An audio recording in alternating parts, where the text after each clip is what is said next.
Hai guys, Bitcoin melakukan dump yang cukup parah tadi pagi dan membawa Bitcoin sampai ke harga 25.000, menembus garis support struktural ini. Kita akan lihat analisa untuk harga Bitcoin dan ada dua penyebab utama kenapa bisa terjadi crash ini. Dan ada juga analisa ETH dan Ethereum Bitcoin dan ada berita mengenai ETH. Nama saya Kelby dan saya menyajikan informasi seputar fundamental technical on-chain analysis. Klik like, subscribe, gunakan link-link yang ada di deskripsi untuk mendukung channel saya. Bitcoin close dengan candle merah yang sangat tebal ke bawah ini membawa harga itu sampai ke 25.200. Ini merupakan daerah support yang sebelumnya ini menopang harga Bitcoin. Dia menembus daripada garis support warna biru ini dan indikator ini semuanya menunjukkan kalau posisi sedang bearish, masih ada potensi untuk bisa ke bawah lagi. Penurunan ini terjadi dengan sangat cepat sekali di jam 7 malam kemarin, kemudian ada di jam 3 malam juga ini terjadi, dan di jam 5 tadi ada sedikit pemulihan, ada sedikit recovery ketika dia menyentuh harga 25 ribuan ini. Bitcoin masih bisa itu ke Fibonacci 61,8-nya itu di harga 26.000 di daerah sini, untuk melihat apakah ada likuiditas atau tidak, atau buying pressure atau tidak. Kalau misalnya ada, maka dia bisa naik dari sini, dari 26 ribuan tersebut. Sampai sejauh ini belum ada konfirmasi untuk Bitcoin bisa bullish dari indikator maupun dari price action-nya, teman-teman.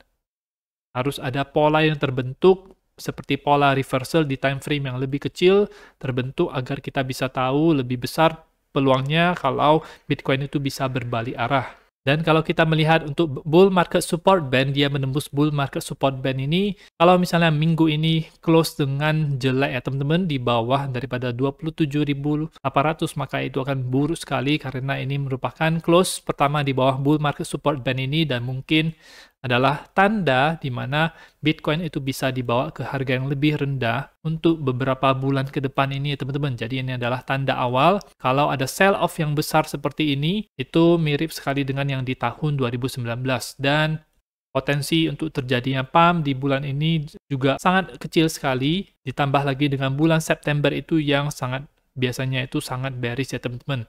Ada dua penyebab utama yang menyebabkan terjadinya sell-off daripada Bitcoin di market kripto ini, yaitu yang pertama adalah raksasa properti di China, yaitu Evergrande ini menyatakan kalau mereka bangkrut ya teman-teman, dan ingin mendapatkan proteksi di pengadilan. Evergrande ini merupakan perusahaan properti yang sangat banyak sekali hutangnya, dan mereka kemarin itu menyatakan bangkrut, di mana baru-baru ini Evergrande itu memiliki kewajiban sebesar 330 miliar dolar, dan di tahun 2021-2022 mereka rugi 81 miliar dolar. Mereka berkata kepada kreditor yang akan melakukan voting minggu ini, bulan ini, untuk melakukan adanya kemungkinan restrukturisasi kreditnya yang mungkin bisa di-approve oleh Hong Kong dan British Virgin Island di minggu pertama daripada September ini ya teman-teman. Jadi berita ini adalah salah satu berita besar yang membuat market itu fear, panik, takut, sehingga terjadi sell-off ini, ditambah lagi dengan berita dari SpaceX yang menjual Bitcoin-nya. Meskipun sebenarnya Bitcoin yang dijual oleh SpaceX ini itu sudah kejadian ya teman-teman. Jadi bukan baru-baru ini.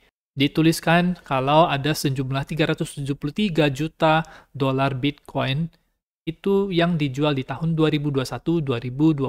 Jadi ini sudah kejadian, tetapi munculnya berita ini menimbulkan fear yang sangat besar, sehingga Bitcoin pun bisa dump, bisa jatuh, terjun bebas ke bawah.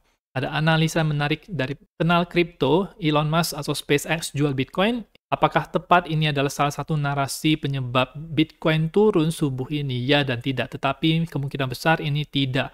Penjelasannya kenapa? Karena SpaceX jual Bitcoin itu tahun lalu, bukan baru-baru ini. Ya, kita lihat saja di artikel yang ada di sini, kita bisa melihat kalau nanti isinya yaitu SpaceX itu menjual Bitcoin-nya itu di tahun-tahun sebelumnya, bukan tahun ini atau sekarang-sekarang ini. Kemudian ditambahkan lagi, bahasa asli yang dipakai oleh Wall Street Journal adalah wrote down. Ini punya beberapa arti.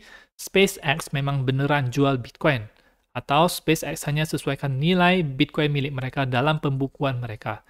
Ini lazim di akuntansi dan salah satu contoh umumnya adalah depresiasi, yaitu ketika ada penurunan nilai mesin karena faktor usia. Nah, Wall Street Journal mengatakan kalau semua info ini dari dokumen yang mereka dapatkan. Nah, tidak dijelaskan dokumen apa yang ada di sini.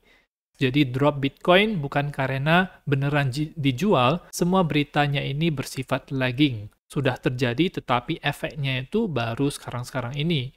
Nah, tetapi ada teori yang kedua di mana Bitcoin drop itu karena SpaceX, yaitu dokumen yang didapatkan oleh Wall Street Journal adalah pembukuan SpaceX yang terkini. Dan penjualan Bitcoin memang benar dilakukan akhir-akhir ini. Karena SpaceX bukan perusahaan publik seperti Tesla, maka tidak wajib melakukan pembukuannya itu mempublikasikannya kepada publik.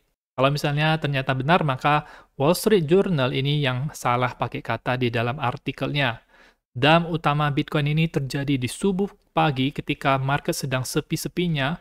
Waktunya bertepatan dengan keluarnya berita ini. Dalam 15 menit bisa drop 15%. Bisa jadi pemicu aksi jual Bitcoin ini adalah fear daripada news ini atau algoritma bot yang disetting sell ketika dapat news negatif dikombo dengan volume jual yang besar di awal.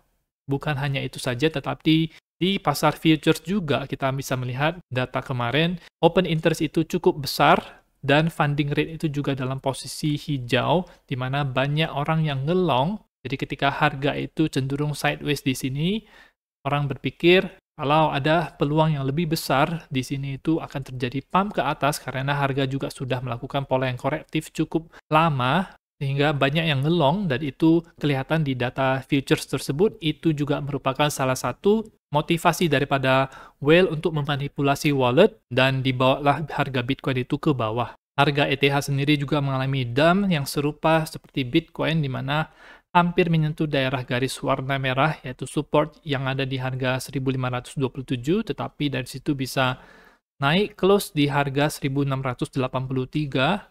Masih sama seperti Bitcoin, masih ada potensi untuk bisa ke bawah lagi. Untuk mengisi week ini, kita harus menunggu pola reversal yang terbentuk di price action Ethereum agar bisa menentukan apakah Ethereum sudah selesai dumpnya atau tidak, atau bisa ke atas ya teman-teman.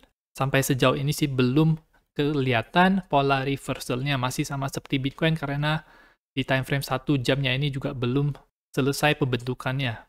Tapi ada hal yang menarik kemarin, yaitu di mana ada berita di mana SEC itu akan mengapprove menerima futures ETF untuk ETH.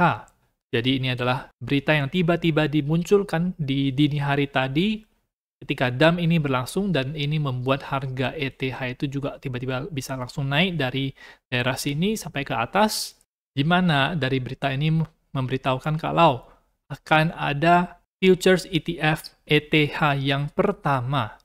Dari laporan di tanggal 17 Agustus oleh Bloomberg, diambil dari sumber-sumber yang cukup familiar dengan masalah ini. Regulator dalam hal ini adalah SEC itu tidak melihat kalau mereka akan memblok aplikasi dari 12 perusahaan seperti ProShares, Volatility Shares, Bitwise, dan Roundhill, yang semuanya itu sudah memasukkan proposal untuk melaunching futures ETF Ethereum. Jadi ada lampu hijau untuk ETH futures ETF ini. Berita bagus sebenarnya untuk ekosistem Ethereum, dan mungkin bisa jadi penyelamat, kita tidak tahu, semoga saja bisa menyelamatkan harga Bitcoin, Ethereum, dan altcoin juga.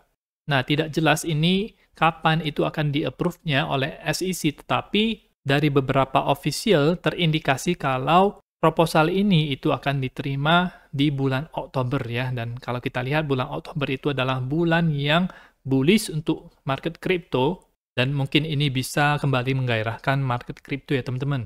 Chart ETH Bitcoin ini sangat lucu sekali, di mana ini ada week yang panjang ketika dia sempat kalah dengan Bitcoin sampai ke 0,06, tiba-tiba bisa langsung naik ke sampai ke 0,063, di sini close dengan hijau, dan hari ini ada kenaikan juga balik lagi ke pola bear flag ini, di mana target harga saya kalau misalnya ini dia bisa ke atas adalah dia bisa ke daerah 0,06.